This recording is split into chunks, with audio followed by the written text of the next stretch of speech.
Good morning to everyone. स्वागत है आप सभी का मेरे चैनल पर। दोस्तों, सबसे पहले यदि आप नए हैं तो ज़रूर मेरे चैनल को सब्सक्राइब करें। अगर आपको वीडियो ज़रूर पसंद आए तो इसे लाइक करें, शेयर करें। तो मैं आज आप लोगों के लिए लाया हूँ 12th क्लास इंग्लिश का बुक है रेनबो पार्ट 2 लेसन नंबर 2, जिसका हेडिंग है भारत इज़ माई होम। तो मैंने पिछले वीडियो में पढ़ाया भी था दोस्तों कि Bharat is my home character कौन है। तो डॉक्टर जाकिर हुसैन ये भाषण दिए थे, उसी का छोटा सा एक अंश है। तो मैंने कंप्लीट इंट्रोडक्शन जाकिर हुसैन के बारे में कराया था और आप लोग वैसे जानते भी हैं। तो 12th के स्टूडेंट्स के लिए बहुत इंपॉर्टेंट है चैप्टर, और आई थिंक ये बहुत अच्छा चैप्टर है, तो ज़रूर इसमें से आना ही है क्वेश्चंस। सो आई होप कि आपको ज़रूर ये मदद करेगा। तो मैंने यहाँ तक पढ़ाया था दोस्तों, आगे आप लोग देखिएगा ध्यान से। यहाँ तक तो हो गया था। थर्ड पैराग्राफ हमारा था, I can only assure you that I enter this office in a spirit of prayerful humility and total dedication. I have just taken the oath of loyalty to the constitution of India. ये कहते हैं doctor Zakir Hussain, मैं आपको केवल विश्वास दिला सकता हूँ कि जब मैं नम्रतापूर्वक इस कार्यकाल में प्रवेश किया हूँ और मैं पूरी निष्ठा डेडिकेशन में समर्पित हूँ इस काम के लिए। I have just taken the oath of loyalty to the constitution of India. मैं केवल अपने भारत के संविधान के लिए ये शपथ लेता हूँ और निष्ठापूर्वक मैं संविधान के लिए काम करूँगा। संविधान के लिए कहने का मतलब है कि संविधान के अंतर्गत ही सारे लोग आते हैं, तो यहाँ पे संविधान का मतलब है सारे लोगों के लिए। ओके, आगे हम लोग दोस्त समझेंगे। इट इज़ द, यहाँ से देखिएगा आप लोग, it is the, line by line समझते चलेगा। It is the constitution of a comparatively new state which its free citizen have for the first time in history given to them self. कहता है कि यह तुलनात्मक रूप से एक नया राज्य है, यह नया संविधान है जो इसके आज़ाद नागरिकों को इस संविधान में, इस इतिहास में जगह देती है। ओके, यह तुलनात्मक रूप से क्या है? एक नया संविधान है जो इसके आज़ाद नागरिकों को इसमें जगह देती है। फ्री सिटीजन मतलब होता है आज़ाद नागरिक, in history given to them self. Okay दोस्तों, आगे देखिएगा यहाँ से। It is the young state, state का मतलब होता है अवस्था, यंग मतलब जवान अवस्था, जवान आदमी। It is the young state of an ancient people who through the long millennia and through cooperation of diverse ethnic elements. Ethnic का मतलब है संजातीय। तो कह रहा है कि यह जो यह एक प्राचीन लोगों का क्या है? It is the young state of an ancient people. यह एक प्राचीन लोगों का युवा अवस्था है जो लंबे समय से एक साथ रहते हुए आ रहे हैं। संजातीय क्या है? संजातीय का मतलब होता है जो साथ साथ रहने वाले जात है। तो एक लंबे समय से, लॉन्ग मिलेनिया यानी लंबे समय से साथ साथ रहते आ रहे हैं और इनमें कोई भेदभाव नहीं है, निरपेक्ष रूप से ओके अपना मान रखते हैं। यानी कि डॉक्टर जाकिर हुसैन यह कहते हैं कि मैं आज भले ही पुराने लोग हों, लेकिन इनका अवस्था क्या नया है, एक ऊर्जा नया है, नए चीज़ देखने जा रहे हैं, नया संविधान देखने जा रहे हैं। इनका कहने का तात्पर्य यही है। अब्सोल्यूट यहाँ तक have striven realise timeless absolute values in their own peculiar way. I pledge myself to the service to those values. मैं उन सारी बातों के लिए, सारे जिम्मेदारियों के लिए मैं शपथ लेता हूँ कि मैं उन कर्तव्यों का निष्ठापूर्वक मैं पालन करूँगा। Service of those values, values यानी कर्तव्य। ओके, महत्व। Fourth, some concrete realisation of value may become inadequate with the change of circumstances. The value remain internally valid and precious for new and fresher realization.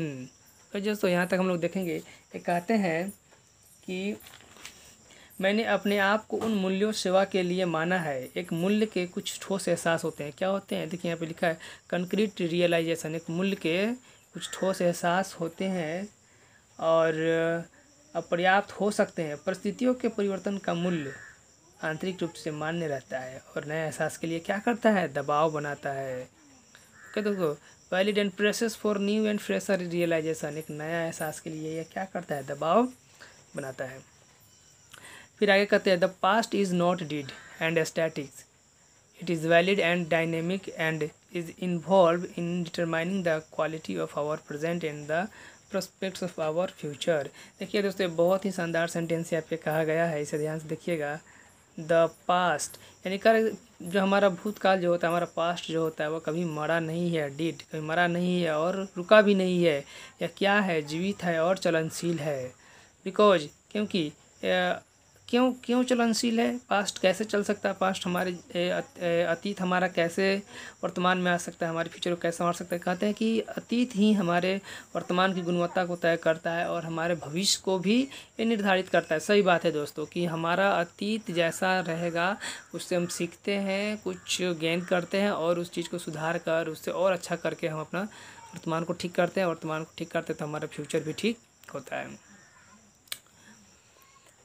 चौथा paragraph में दोस्तों, the process of, ध्यान से देखिएगा fourth paragraph, the process of its constant renewal, it is Indeed the process of growth of national culture and national character. यहाँ पे कहते हैं कि इसका जो एक प्रक्रिया है, एक क्या है, कांस्टेंट है। यह एक ऐसा प्रक्रिया है जो हमारे भारतीय संस्कृति की या सभ्यता का या चरित्र का एक ऐसा सभ्यता है जो अस्थाई है, स्थिर है, लेकिन समय समय पे इसे हमें क्या करना पड़ता है, रिन्यूअल, नवीनीकरण प्रदान करना पड़ता है, यानी नया रूप कुछ देना पड़ता है। हमारा जो सभ्यता है वही रहेगा, लेकिन उससे ही कुछ नयापन देंगे, उसे हम आगे बढ़ाते रहेंगे। ठीक है? तो ये सभ्यता के बारे में, अपने संस्कृति के बारे में बहुत जोर देते हैं डॉक्टर जाकिर हुसैन। जानते हैं कि संस्कृति सभ्यता अगर आप छोड़ देते हैं, अपने मूल्यों को छोड़ देते हैं, तो आपका पहचान भी मिट सकता है, ख़त्म हो सकता है। हमारा पहचान हमारे संस्कृति सभ्यता से ही है, हमें कभी नहीं छोड़ना है, because we are Indian and India is a cultural country, so we respect our culture and maintain our culture. Next है paragraph, it is the business of education as I see it minister this constant renewal, and I may be forgiven the presumption that my choice to this high office has mainly, if not entirely, been made on account of my long association with the education of my people. ये कहते हैं, देखिए ये कहते हैं कि it is the business of education, is business, शिक्षा का व्यापार है, ऐसा नहीं समझिएगा। ये कहते हैं कि शिक्षा ही एक ऐसा माध्यम है जिसे मैं देखता हूँ और इसके ही माध्यम से मैं अपने देश का क्या कर सकता हूँ, देश की तरक्की हो सकता है पूरी तरह से, और देश के विकास के लिए शिक्षा सबसे ज़्यादा ज़रूरी है।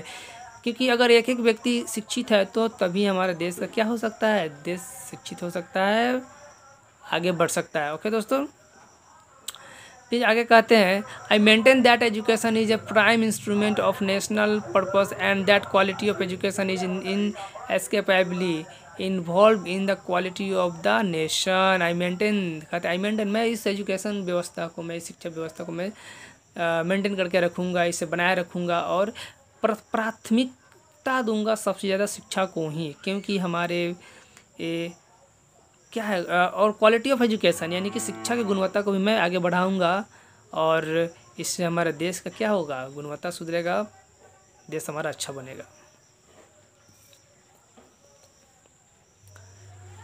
ध्यान से देखिएगा दोस्तों, मैं आपको आज लगभग जहाँ तक होगा मैं कराऊंगा।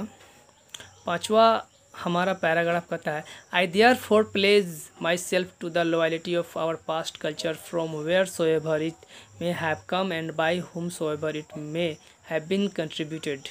कहते हैं कि मैं इसलिए शपथ लेता हूँ कि, मैं अपने आप को शपथ दिलाता हूँ कि हमारा जो पास्ट का कल्चर था, हमारा जो अतीत का संस्कृति है, मैं फ्रॉम वेयर सो एवर, जहाँ कहीं भी हूँ, जहाँ कहीं भी रहूँ, मैं उसे आगे मैं बढ़ाऊँगा, उसे मैं सुरक्षित रखूँगा। May have come and by हुम सो एवर, मैं उसे आगे लेकर आऊँगा। It may have been contributed, और इसे मैं क्या, कंट्रीब्यूटेड यानी बांटना, यहाँ बांटना नहीं होगा, मैं उसे और फैलाऊँगा अपनी संस्कृति को, अपनी सभ्यता को।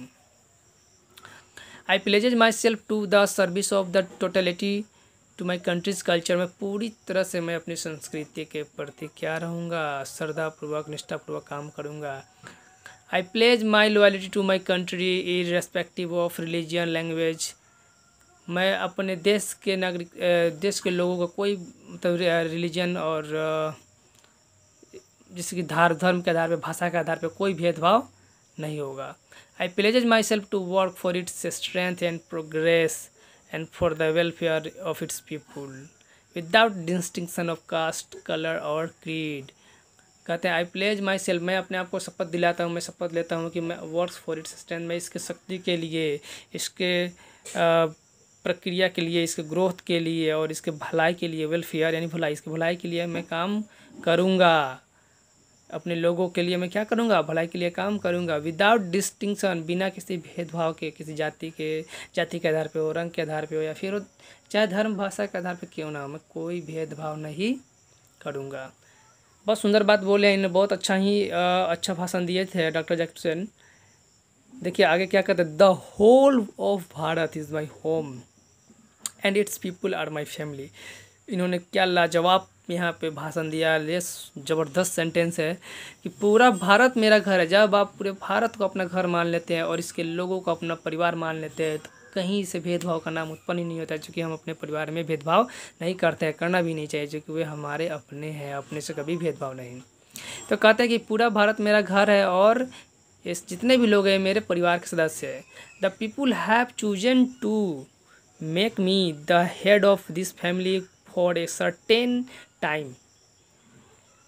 कहते द पीपुल हैव चूजन, लोगों ने मुझे चुना है इस परिवार का मुखिया, हेड ऑफ दिस फैमिली, लोगों ने मुझे इस परिवार का मुखिया चुना है फॉर ए सर्टेन टाइम, एक निश्चित समय के लिए, यानी कि एक निश्चित समय के लिए लोगों ने मुझे परिवार का मुखिया चुना है, सदस्य नियुक्त किया है। It shall be my earnest endeavour to seek to make this home strong and beautiful, a worthy home for great people engaged in the fascinating task of building up a just and prosperous and graceful life. It shall be my earnest endeavor. क्या कहते हैं कि यह मेरा क्या होगा, कि यह मेरा एक कर्तव्य होगा कि मैं इस देश को, अपने घर को स्ट्रॉन्ग, मजबूत बनाऊँ, होम स्ट्रॉन्ग, इस घर को मैं मजबूत बनाऊँ और सुंदर बनाऊँ और समृद्ध भी बनाऊँ। समृद्ध करने का मतलब है कि किसी भी चीज़ की कमी ना हो, तो मैं मजबूत बनाऊँ, सुंदर बनाऊँ और समृद्ध बनाऊँ, और जहाँ पे लोग क्या रह सके, शांतिपूर्वक, प्रॉस्पर एंड ग्रेसफुल लाइफ, जहाँ पे शांतिपूर्वक जीवन अपना व्यतीत कर सके और खुशीपूर्वक रह सके। तो बड़ा ही सुंदर भाषण था इनका एक ही मकसद है कि अपने संस्कृति को मैं आगे बढ़ाऊँ, निष्ठापूर्वक संविधान के प्रति काम करूँ, और जब इन्होंने अपने भारत को घर कह दिया है तो इसका मतलब उस घर को मजबूत बनाऊँ और सुंदर भी बनाऊँ और समृद्ध भी बनाऊँ, और जहाँ पे लोग शांतिपूर्वक रह सके, किसी से किसी का कोई क्लेश नहीं हो। तो इनका भाषण बड़ा ही शानदार था, और तो मैं यहाँ तक आज रहने देता हूँ। थोड़ा लंबा वीडियो बन जाएगा, नहीं तो शायद इस पर 3 वीडियो बने। आई होप दोस्तों कि आपको अच्छा लगा, कैसा लगा है कमेंट करके बताइए, अगर आपको इससे फ़ायदा हो रहा है। और आप लोग वर्ड मीनिंग जरूर याद कीजिएगा, अपने पास डिक्शनरी जरूर रखा कीजिए, अगर कुछ वर्ड ऐसा हो जो नहीं आया तो कमेंट कीजिए। मस्ट अगर आप इंग्लिश सीखना चाहते हैं तो इतना जान लीजिए, अगर परीक्षा में चाहती कि अच्छा नंबर आए तो आपके लिए मस्ट है इतना इंग्लिश का नॉलेज होना थोड़ा बहुत ज़रूर चाहिए। क्योंकि आजकल आप अगर आप एक दुकान में भी जाते हैं तो एक चॉकलेट के पॉकेट पे भी इंग्लिश में रहता है, एक माचिस के डिब्बे पे भी इंग्लिश में हर एक चीज़ लिखा रहता है। तो आजकल हमारे सब जगह इंग्लिश हो गया है। तो इंग्लिश एक ऑफिशियल लैंग्वेज है और इसे सीखे, लेकिन हमारी मातृभाषा हिंदी है, उसको भी लेकर चले साथ में। ओके दोस्तों, तो मैं अगला वीडियो लेकर आता हूँ आपके लिए। ओके, चलते हैं। जय हिंद दोस्तों।